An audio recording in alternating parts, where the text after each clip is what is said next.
Welcome! It's me, Silver from Dynamics. Today I'm gonna cover you a guide for 9.2 Fire Mage guide to keep you guys updated what's happening in the game and what's best and what's the current meta, or what you wanna say, the best things in competitive purposes. This is gonna be a light-headed video. We're not gonna go into depth with certain things, but if you guys love this and you wanna see more of it, please comment down below, hit the like button, even subscribe, and put the notification button on if you really love the content. If you want to see other classes or specs videos, let me know and we can try to do that as well. Anyways, I'm gonna go through the races now, alright? So as Rage for mages, yeah, you want to go from the Horde side, you want to go Orc all the time. You're gonna get Hardiness, which is gonna be 20% CC reduction, OP as moly liksom. And then you have Blood Fury, that increases damage to your combustion, and that's kind of that. Every class, every other race has their benefits, but can't compete with Orc. I'm not gonna cover any other races because there's no point, because Orc is the best here by far. If we go to Alliance, there actually is two races here. It's Human and Night Elf, and these, in my opinion, shares #1 spot here. Both can be a bit tricky. Humans have their will to survive, which breaks out of stuns. It removes stuns, and it's really good because that gives you the potential to play with a CC reduction trinket instead, giving them a slight advantage as the orcs, but they're gonna be able to have an extra trinket because it's an unused racial trait. You also get the passive increased 2% on the secondary stats. That's kind of that, why that's good. The only cons with humans is that you can't, the will to survive does only work on stun effects. It doesn't work on fear, charm, and other CC types. That's the downside, but it's still super strong. Shadow Meld is for the Night Elf, and that can remove the focus of the enemy. So it's an enemy druid that's trying to cyclone you, or a mage, mirror mage, like let's say you're 1 versus 1 against another mage. They can stop casting because when you Shadow Meld, you go into stealth a bit quick, and they lose their focus on you, which is really good. Another situation could be it's a warlock that's casting his big damage, Chaos Bolt for example. If it's a Destro, if you Shadow Meld, you can avoid that for a second. That's why that's really strong. You also get a passives like a movement speed ability. Movement speed passive, which increase your movement speed by 3%. You also have haste increase by 1% and crit. It's not massive, but it's still 1%, still something. And that's that. That's covering the races. I'm not gonna go into more depth than that, and it doesn't have to be more harder than that. Let's go with the next things that we're gonna cover.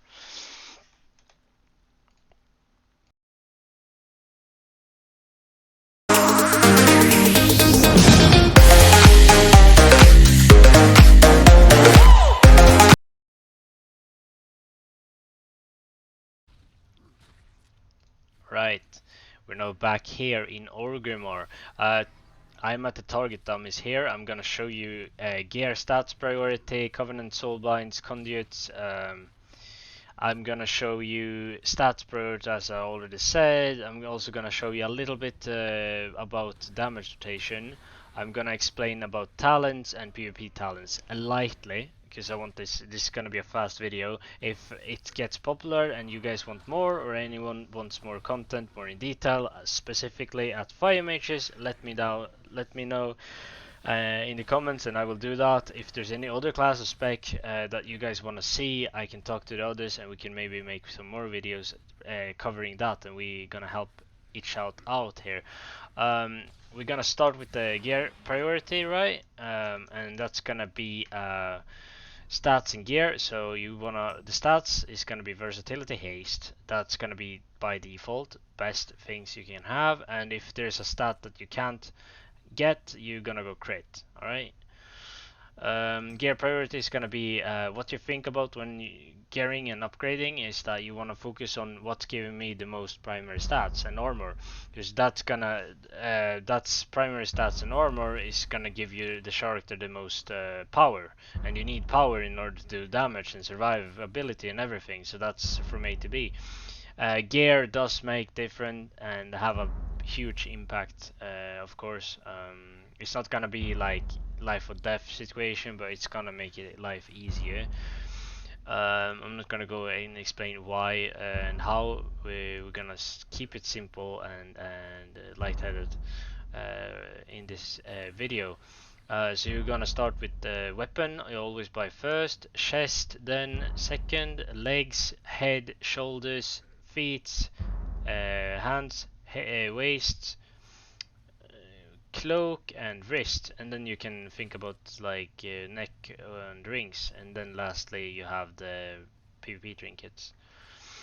Then we got that covered, and the talents is gonna look like this by default. This is default. I would recommend always Firestarter, always Shimmer, Rune of Power, always Flame on. You never ever gonna switch out this one, because yeah, this is just far by best.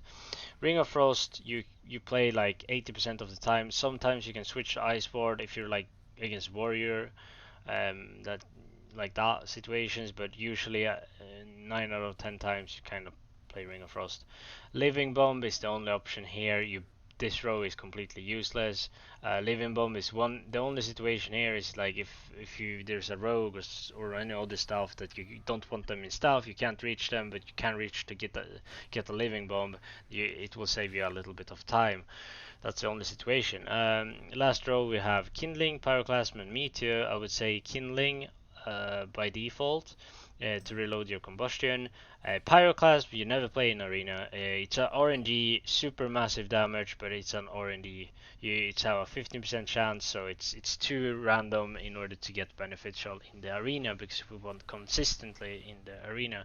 Battlegrounds, on the other hand, you can play Pyroclasm because you have way longer game and you will be able to cast more and you have more room for stuff. So Pyroclasm is a fun thing to play.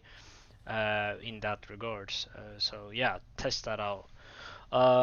Meteor you can take if you have a fast-paced game. You think you can do a fast game, you play with a rogue for example, you guys are gonna burst, you don't want to go so much around resetting the combustion. As PvP talents, I would say Tinder you can, because you can combine a fast Tinder, a fast fireball with Firestarter, so you get a fast hot streak there.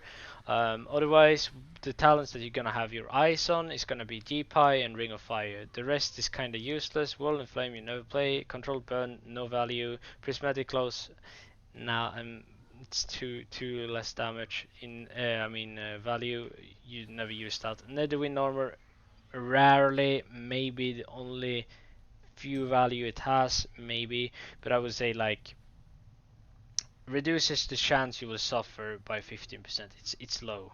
It's too low in my opinion.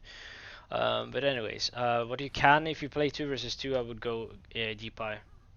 Definitely G-Pie. If someone stuns for like 4 seconds, you can be able to cast G-Pie without before the enemy can come out of the stun. Really powerful. G-Pie with the combustion is huge damage. Flame Cannon gets stacked, so the longer you stand still, the more damage you do. You're gonna also, your HP is gonna increase and damage done. And also you're gonna get a little bit more range with your abilities as well. So if that enemy is trying to run away, you're gonna get a little bit more range. So it's also really nice. Then we got that fast covered.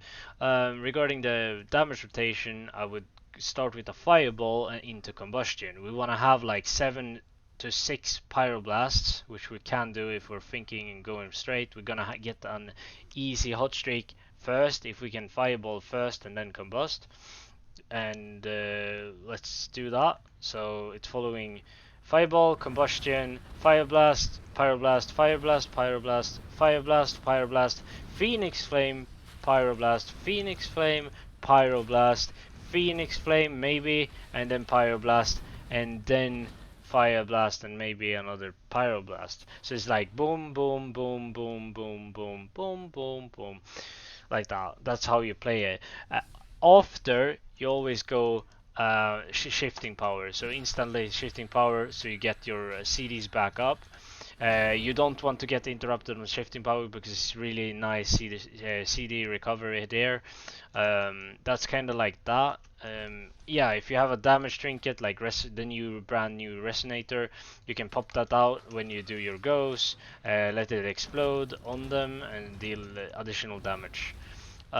What you can do going as Covenant, it's by far Night Fae currently, it's the best thing you can go for. Soulbind, I would go Dream Viewer. You want the Pod Tender, you can make a lot of plays with Pod Tender. Conduits, I would go Tempest Barrier, Control Destruction, Infernal Cascade, Cryo Freeze, Disciplinary of the Grow, and Blink. The only conduits that you're going to change out is you're gonna rotate both Cryo Freeze and Diverted Energy and Tempest Barrier. Tempest Barrier is gonna get nerfed 50%, so that you maybe want to switch out. Maybe not, it's not gonna be powerful enough, and then you can play Diverted Energy instead, or you can switch out Cryo Freeze depending on the situation. But I would usually play it like this. Blink, you can also switch out to Grounding Surge if you want. Kicking is really valuable, and if you kick a lot, which you're probably gonna do, you're gonna benefit from this a lot. The rest of the conditions is not gonna give you any specific higher value, and yeah, that's kind of what I would circle around.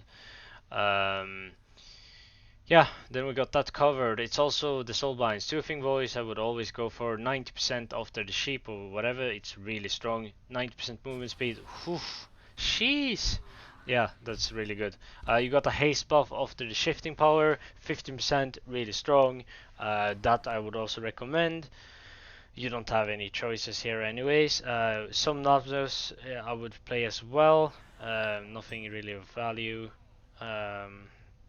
Waking Dreams is really good. You get a shield of your based off your max HP, and it's really good. It's a occur every 1 minute, so you can use it more in an arena, maybe 2-3 times if you're lucky. Dream Delver is really good. It's increasing the more damage you deal, then it grants you increased damage and healing, and that stacks to 3%. So it's really good. Anyways, that's that. I don't know if I'm gonna cover any more than that.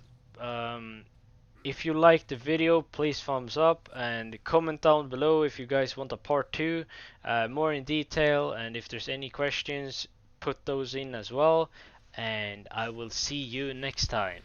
Cheers.